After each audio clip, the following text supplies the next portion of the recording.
Olá,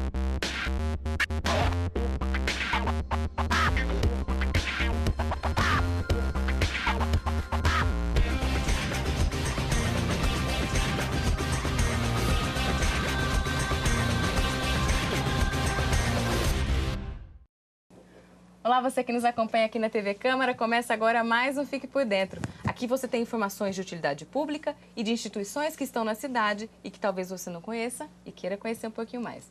Hoje nós vamos falar do Centro de Convivência e Educação Municipal do Autista. Eu converso com a Maitê Floriano, que é professora lá do SEMA, e com a Ana Maria Salvador, que é psicóloga. Antes da gente entrar, então, no SEMA, falar mais da instituição, nós vamos conversar um pouquinho sobre autismo, né, Ana Maria? O que é o autismo? O autismo é um transtorno do desenvolvimento. Através do DSM-5, que é o que está em vigor nesse momento, a gente chama de transtorno do espectro autista. Espectro vem para dar uma dimensão muito maior, né, ao transtorno invasivo do desenvolvimento que nós tínhamos antes, ou o autista clássico, ou Asperger, que eram denominações que nós tínhamos antes. Então, o espectro vem como um guarda-chuva para englobar tudo isso daí. O que a gente nota é que são crianças, adolescentes ou adultos que têm dificuldades em relações com as pessoas, e por isso o olhar é dificultoso, se relacionar, o brincar é muito difícil. A gente pode identificar isso desde lá da primeira infância, da fase de bebê, das fases mais primitivas, né, até a fase da idade adulta. Sim, como é que você identifica isso, Ana Maria? Como que você percebe que tem alguma coisa estranha ou diferente aí?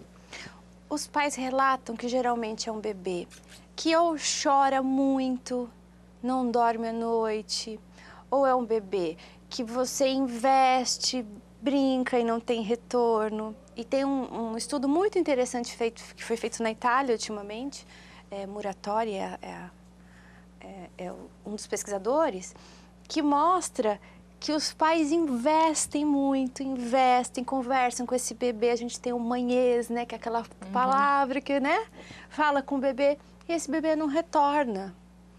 Aí a mãe vai ficando com dificuldade de falar. Sim. Mas a gente sabe que é a partir de uma não resposta, né? E a mãe vai ficando. Então os pais relatam isso. Olha, quando ele mamava, geralmente ele não olhava, ou ele ficava me olhando, atravessando, que não é um olhar que olha para você, é um olhar que olha para o seu olho, por exemplo. Tem muita diferença. Sim, então a mãe tem que ter um contato aí próximo dessa criança. Tem. Geralmente o pai e a mãe, mais a mãe, ou o cuidador principal, aquele que fica mais tempo com a criança, começa a perceber que tem algo que não está indo bem. Mais tarde, depois dessa fase de bebê, quando chega a fase da comunicação, aí é uma criança que não se comunica. E aí começam a perguntar se pode ter algum problema de surdez, algum problema na fala. Então é muito comum procurar em fonos para desenvolver essa parte da fala. Mas mesmo com todo esse aparato, a criança não desenvolve.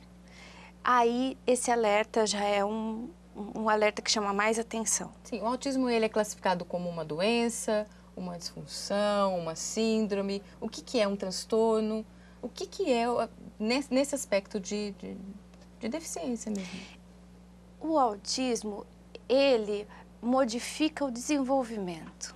Então, a criança teria um desenvolvimento de falar com 1 ano e nananã, procurar o outro, e isso tudo é modificado. Tem crianças que, dependendo do grau, como uma escada com vários degraus, tem crianças que nunca vão chegar à fala, tem crianças que chegam à fala, dependendo de quanto está gravado tudo isso. Sim. E ele pode ter outras síndromes anexadas, ou uma síndrome de uma criança... Eu acho que é síndrome, eu já ouvi falar de uma síndrome do mutismo seletivo. Tem outras síndromes que estão anexadas ao autismo? O mutismo seletivo é diferente. A criança sabe falar, consegue ouvir e ela tem uma não resposta. Ela não quer responder. É um mutismo mesmo. Sim. Ela fica muda, mas ela sabe falar. É diferente do autismo. O que a gente tem associado ao autismo, que a gente vê, nós já vimos baixa visão ou cegueira associada ao autismo. Nós temos algumas doenças genéticas, como o Cri-du-Chat, associadas ao autismo, síndrome do X frágil, associada ao autismo. né? Então aí a gente não sabe o que aconteceu, quem veio Tem uma primeiro. causa? As pessoas conseguem identificar, a ciência já identificou uma causa do autismo? Tem muita pesquisa sobre isso, né? Acho que a gente até perde bastante tempo procurando a causa sem olhar para a questão. Eu acho que isso acontece muito, mas assim, existe uma questão genética, mas não se sabe bem o gene responsável por tudo isso. A gente não sabe. Existem pesquisas relacionadas a vacinas, existem pesquisas relacionadas à alimentação. Pesquisa-se muito sobre isso. Porque eu li que de uns tempos para cá, eu não sei se porque a gente está mais atento a essa questão, o número de diagnósticos aumentou. Então, é o número de caso ou é o número de diagnóstico que aumentou, gente? Então, eu penso que a gente está mais atento a tudo isso, mas também existe um movimento que está surgindo mais mesmo. O Brasil não tem medição sobre isso. Olha. Então, todos os dados que nós temos, o principal dos Estados Unidos. Sim, nós não temos esse banco de dados nacional. Não temos. Você me dizia agora há pouco que o autista ele é mais sensível à luz, ao som, ao tato, tudo. E como que você pode fazer, então, se é uma síndrome de socialização, de relação, como que se faz essa socialização e qual que é a importância dela para o autista? É essencial. E essa primeira socialização começa em casa, começa com o trabalho com os pais, né? Porque às vezes os olhares de fora podem ofender os pais, porque alguns comportamentos podem aparecer como alguns comportamentos como mexer as mãos, as estereotipias, ou mesmo alguma agressividade pode aparecer. A agressividade nunca é dirigida, ela é para o ambiente. Então os pais acabam fazendo uma cerca para proteção, né? Sempre para proteção. E aí a gente trabalhando isso, essa criança começa a circular mais. E a escola, importantíssima, né? Hoje a escola dignifica o centro, dignifica o ser humano, né? Então, ter um uniforme, pegar um ônibus, ir para a escola, toda criança faz isso, né? Todo adolescente faz isso. Então, ir para a escola é assim. E lá ele vai conviver com uma outra realidade de pessoas diferentes, horários. A adaptação, ela tem que ser muito bem trabalhada, né? Porque é um ambiente diferente, a escola muda, né? Mas é muito importante. A gente está falando de socialização, de escola. No dia 2 de abril é comemorado, é lembrado aí o Dia Internacional de Conscientização sobre o autismo, do autismo. E tem um vídeo muito bonitinho de umas crianças que recebem um aluno, um amigo de escola autista e você acompanha ele agora. Você acha que o Tom é diferente de você? Sim. Ele tem olho castanho e eu tenho olho azul. Ele fica com a Renata na escola. Porque ele tem uma pessoa que ajuda eles e as outras pessoas ainda já conseguem ficar sozinhos. Ele usa outra rotina. Eu acho que ele tem um probleminha. Ele é grande e não sabe as coisas. Ele não tem às vezes. A gente pode ficar. Eu acho que ele não fala muito. Eu acho que ele precisa de ajuda na escola. Ele não sabe nem falar. Ele não sabe pular amarelinha. Às vezes eles fazem um barulho, né? Vocês gostam de brincar com o Tom? Sim. Pega. De ler livro com ele. A gente corre atrás dele. Ele é bem rápido. O Tom, ele adora brincar de massinha, de pega-pega, de batata quente. Eu já ajudei o Tom a pular amarelinha. Às vezes eu brinco com meus amigos de dar susto. A gente fica dentro da casinha de lá e alguém traz o Tom pra casinha e eu dou um susto quando ele entra. Ele corre atrás de mim e eu corro atrás dele. Ele fica comigo, né? Eu brinco às vezes com ele no parque. E fica abraçando todo mundo, porque ele abraça mais que a gente. Ele fica abraçando e beijando toda hora a gente. Vocês acham que ele vai aprender a fazer essas outras coisas que ele ainda não sabe? Sim. Sim, ele é meu amigo.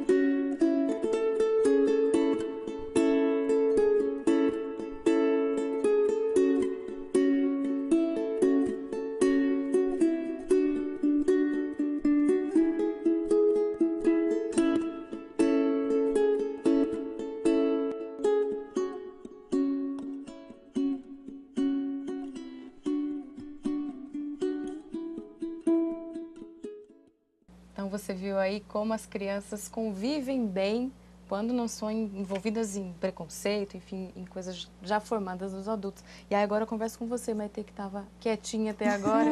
Fala um pouquinho do trabalho do SEMA, que é esse centro aí de convivência educacional. Então, como o SEMA é algo novo, né? Ele se tornou SEMA agora de um decreto a partir do dia 1º de fevereiro.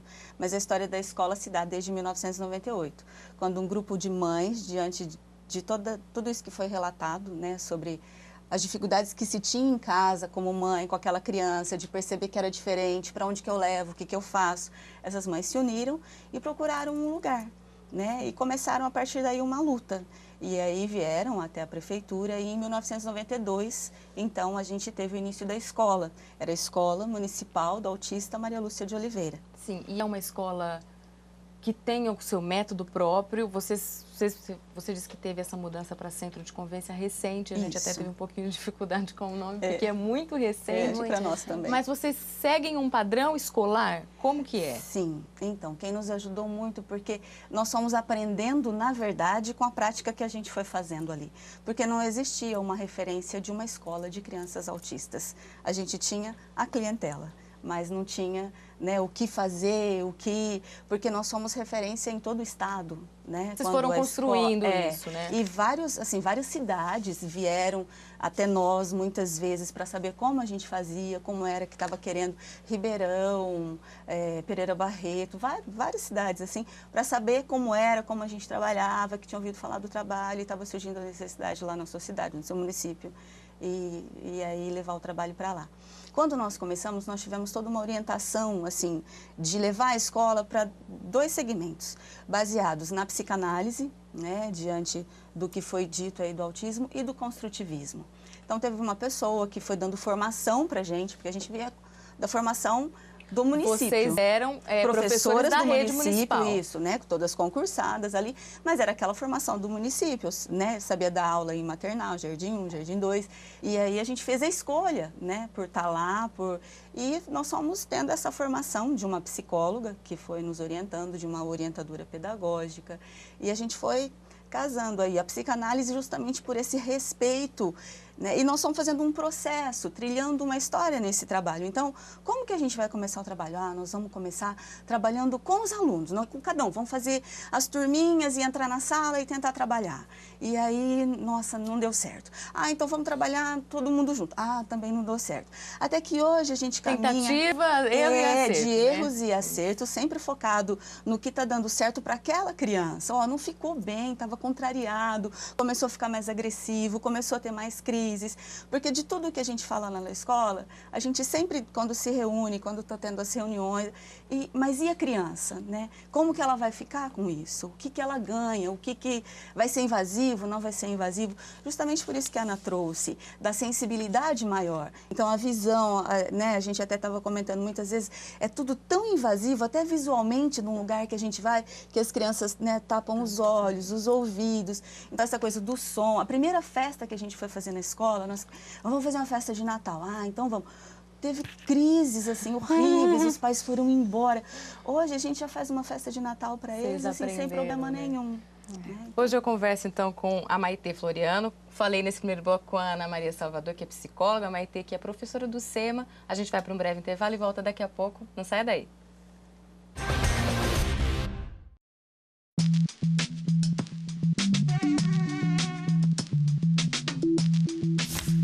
Qual a a estrutura do SUS, né, para diagnosticar a doença e para acompanhar as mulheres grávidas e não grávidas também. A infecção habitual pelo vírus Zika, ela dá alguns sintomas que muitas vezes nem levam a pessoa ao atendimento médico. De qualquer forma, a rede de saúde do SUS, ela está toda preparada para identificar a infecção provável pelo vírus Zika e adotar o tratamento adequado. Não há grandes medidas em relação ao tratamento, é muito mais para reduzir os sintomas, caso a febre seja alta, ou a coceira seja muito intensa, ou tenha dor de cabeça, dor no corpo. Então a medicação vai ser para isso. Não existe nenhum medicamento hoje que bate o vírus, que enfrente diretamente o vírus. No caso de crianças, de recém-nascidos com microcefalia, eles serão identificados na maternidade. É feito um exame da criança logo após o nascimento e ali o pediatra, o berçarista pode verificar se existe a suspeita de microcefalia. Caso haja suspeita, serão feitos outros exames. A rede do SUS toda está sendo preparada para a identificação da doença e há serviços que estão sendo preparados também para o acompanhamento das crianças com microcefalia, de forma a lhes dar o suporte de reabilitação, de fisioterapia, fonoaudiologia, para que elas possam se desenvolver da melhor forma possível. Coração de estudante, alegria e muito sonho. Se você tem coração de estudante, vamos recomeçar. Ministério da Educação, Governo Federal. Estamos de volta com o programa Fique por Dentro. Hoje eu converso aqui com o pessoal do SEMA, que é o Centro de Convivência e Educação Municipal do Autista. No primeiro bloco eu conversei, além da Maitê, eu conversei com a Ana Maria, agora eu estou com a Maitê aqui, que é professora do SEMA, e com o Fábio Cândido Borges, que é diretor da Comissão de Projetos Humanitários do Rotary Clube das Águas. No primeiro bloco, a Ana Maria falou um pouquinho para a gente sobre essa questão do autista, o que é o autismo e também sobre o diagnóstico, a importância do diagnóstico precoce, e a gente começou a falar um pouquinho do SEMA, né? E falamos, você só fez uma pincelada dos erros do passado. Isso. Mas como que está hoje, Maitê? Então, hoje a gente vem já há alguns anos, né? Depois de todas essas tentativas aí, a gente achou uma maneira de trabalhar com eles que deu muito resultado, né? A partir deles, a resposta deles, que foi a questão das oficinas. Então, aí como que fica melhor com esse aluno? O que fica melhor? No princípio, a gente pegou uma turminha e ficou fixo naquela oficina. Então, alguns alunos na oficina de escrita, que a gente achava que tinha como desenvolver melhor ali toda a questão da escrita dele. Outros alunos na questão da estimulação sensorial, que precisava muito de ser estimulado, das brincadeiras, de passar por um processo aí de imaginação com as brincadeiras. Depois a gente viu que o legal mesmo era que todos rodiziassem por todos os projetos que a escola tinha. Né? A única diferença que tem hoje é que a gente tem um grupo com a idade é menor no período da manhã, né? Esses alunos, para a gente entender, desculpa te interromper, sim, quantos alunos e qual a idade deles? Tá. Hoje, a realidade do centro, nós estamos com 32 alunos e tem 18 alunos que eles estão incluídos na rede e vão para lá para participar de uma sala, né? Que a gente tem, que é a sala de recursos. E ali eles são, então eles estão num contraturno, eles já estão inseridos na rede regular e vão para lá no contraturno. E qual que é a idade desse turno de vocês? O da sala de recursos, idade escolar, né? Uhum. E no SEMA é justamente a idade, né, que já não seria aí escolar. Hoje a gente chega a ter alunos que a gente fala os nossos adolescentes, mas de 40, 45 Porque anos. hoje em dia também essa questão da inclusão dos alunos autistas, não só autistas, mas portadores de qualquer tipo de deficiência, na rede municipal comum, é importante, né? É muito importante. Esse é o nosso objetivo, sempre foi, né? Tanto que desde o início da escola, a gente tinha essa questão de ter o aluno incluído e de aí voltar lá para a escola para a gente dar o suporte. Ou então o aluno estava lá, a gente viu que ele estava caminhando, procurava uma escola no município para incluí-lo e depois a gente ia e dava o suporte para a escola. Já passou por todo esse processo. Hoje, assim, a criança está na escola e diante de um encaminhamento, né, ali da professora, professora, aí vai para a sala de recursos. Ou então esses nossos adolescentes, essas nossas crianças, que basicamente temos alguns que desde que a escola se formou. Sim, ali. O Fábio está aqui justamente porque a gente estava falando dessa mudança de uns anos para cá. Vocês foram crescendo, vocês foram evoluindo, mas houve uma grande mudança e também uma reforma, né, Fábio, que o Rotary aí possibilitou. Como que foi a história da reforma? Olha, a história da reforma foi uma coisa assim, nós somos contagiados pela antiga escola do autista, né, Maria Lúcia de Oliveira. Nós recebemos uma visita de uma das professoras em 2011, em uma das nossas reuniões, vendendo um jantar, né, para que elas fizessem melhorias na escola. E o nosso clube falou, gente, vamos lá conhecer esse projeto, vamos ver como é que é isso, né? E quando nós entramos lá, a gente se apaixonou, nós temos uma integrante que a gente chama de companheira, né? Que é a Josiane, que ela é terapeuta ocupacional. Ela entrou lá e falou, gente, nós precisamos fazer alguma coisa. Não dá para ficar do jeito que está, porque são muitas crianças, são muitos alunos e está funcionando, mas pode ser melhor e a gente pode ajudar. Nós temos essa capacidade de ajudar. Então, ao invés da gente comprar o jantar, a gente comprou o jantar também, mas a gente falou, não, então vocês peguem essa arrecadação do jantar e façam uma outra coisa, porque nós vamos fazer o que vocês estão querendo. O que vocês estão precisando? O que foi essa reforma? O que vocês fizeram lá no prédio? Então, na última reforma, nós fizemos a revitalização de todo o pátio, né, da escola.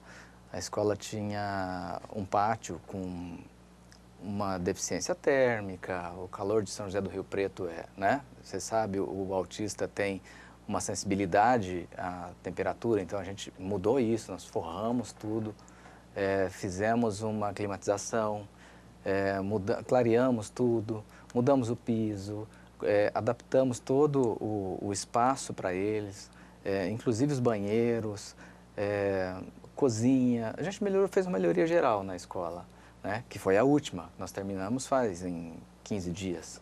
Né? Então foi uma reestruturação bem interessante, bem legal aí, que eu acho que contribuiu bastante para a escola e para o bem-estar dos alunos. Vocês se tornaram parceiros, então? Sim, né? Esse foi o último projeto. Nós temos outros projetos, que foi onde começou, que eu estava dizendo, e que foi a brinquedoteca. Nós começamos pela brinquedoteca. Nós montamos a brinquedoteca, depois nós montamos uma sala de informática, depois nós climatizamos todas as salas internas da escola, depois nós construímos uma quadra, que não é bem uma quadra, né? É uma área de lazer coberta, porque também era aberto, tinha muito sol, então a gente construiu essa área, que ficou muito legal. Fizemos o jardim, todos os brinquedos. E depois, para completar, agora a gente fez essa parte da revitalização do pátio, que já era coberto. Sim, e eu acredito que essa questão da estrutura é importante para eles, né, Maitê? Sim. Porque também é uma forma de estimular.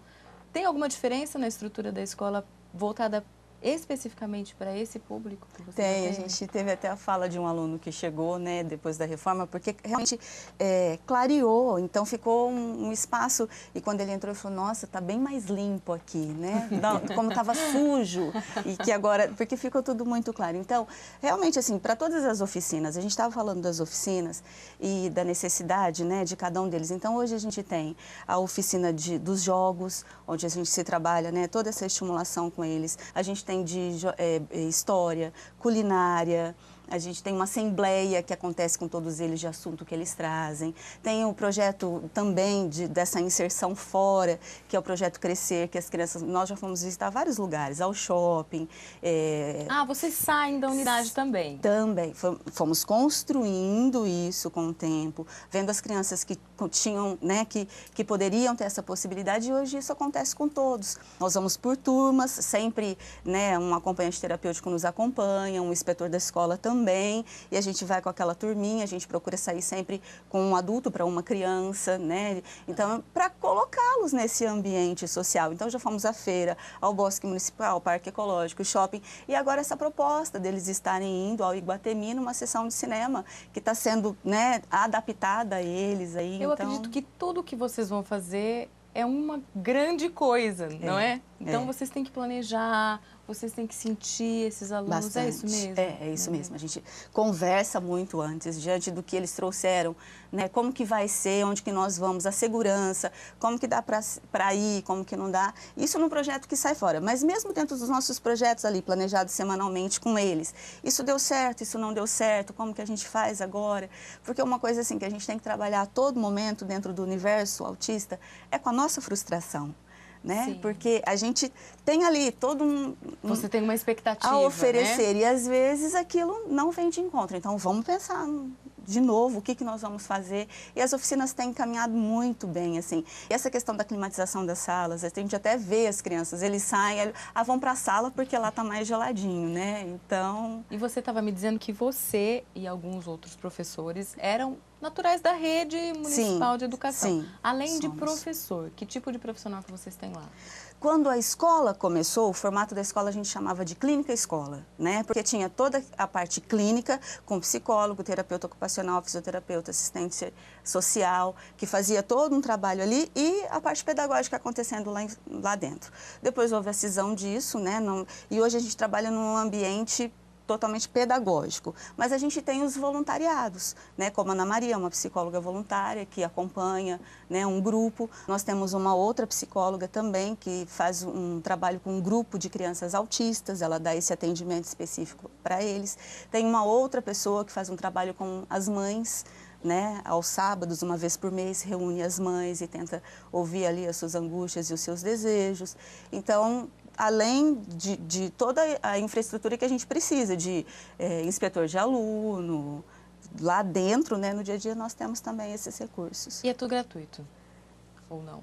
O atendimento para as crianças. Isso, a escola em si, uma escola municipal é gratuita, né? Tem a associação de pais juntos e ali eles fazem alguns movimentos, vendem pizza. Sim, mas para ajudar a para a criança, realmente ela é do município. O nosso tempo já está acabando. Eu vou pedir para você, Fábio, que ajudou, que vocês que se mobilizaram, se sensibilizaram, convidar quem está em casa também conhecer o SEMA ou conhecer uma outra realidade e convidar essas pessoas a ajudarem quem precisa.